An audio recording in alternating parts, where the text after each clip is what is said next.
If you have a computer, you've most likely already had a blue screen of death. If you haven't, you're either very lucky or you're probably running Mac or Linux, as this is the only other way to avoid blue screens of death.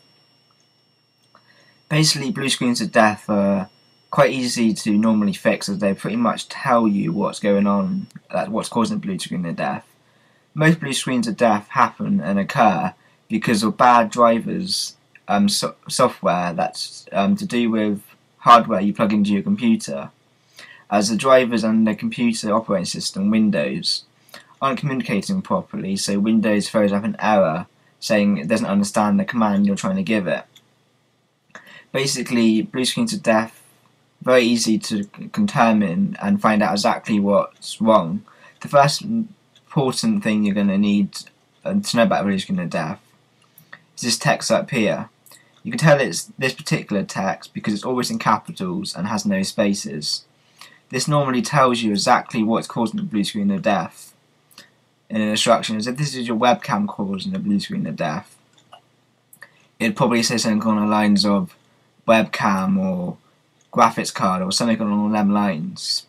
So that's the first thing you need to look for in a blue screen of death. Next most important thing to look for in a blue screen of death is this stop code right here. If you pump this into Google, you're most likely going to find the answer on how to fix a blue screen of death, because somebody else has probably had exactly the same problem as you and posted on a forum for help. So this means that someone else in the community has probably answered the question and told the person how to fix a blue screen of death, so this could be the case for you as well. Also, the next most important part of the blue screen of death is this text down here. It will normally tell you exactly the file name that's causing the blue screen of death. So if it's your webcam causing the blue screen of death, it'd probably say something along the lines of webcam.sys file, or probably DIL file, something along them lines. So this is another option to basically find out what's causing blue screen of death. If by using the stop code in Google and trying to work out by this what file is causing the blue screen of death, you're still no closer, then it could possibly be dodgy RAM on your computer. So if you have 2 sticks of RAM on your computer, the next best option would be to take one out at a time and see if you're still getting blue screens of death when there's only 1 stick of RAM. And if you are, obviously put the other one back in, and then vice versa, and see which one's causing the blue screen of death.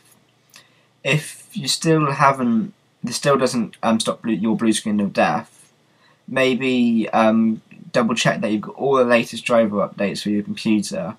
Typically you should check for driver updates about once every 3 to 4 months, just to be sure that you're running the latest drivers for your computer. But of course, always back up the old drivers on your computer before you start to install new drivers. You can do this by looking on the manufacturer's website of the hardware on your computer to see if there's new drivers. Or nowadays, sometimes Windows updates will also install new drivers to your computer. If you still can't find the answer to your problems with the blue screen of death, you could also post on my website, and I'll be happy to help you with your blue screen of death problems and so many other people. Link popping up right now in the video. It will also be in the video description. Basically, blue screens of death are pretty much a fact of life with computers, so you're either going to have to deal with them or find a way to deal with them yourself. But that's basically the only option on blue screen of death. Hope to see you on my website soon. I hope this video was useful to you. There's also many other things that can cause blue screens of death, but if you still need help on this situation, please do check out my website, link in the description, and I'll be happy to help you. Hope you enjoyed this video. Don't forget to comment, rate and subscribe to this video, and I hope that you enjoyed it.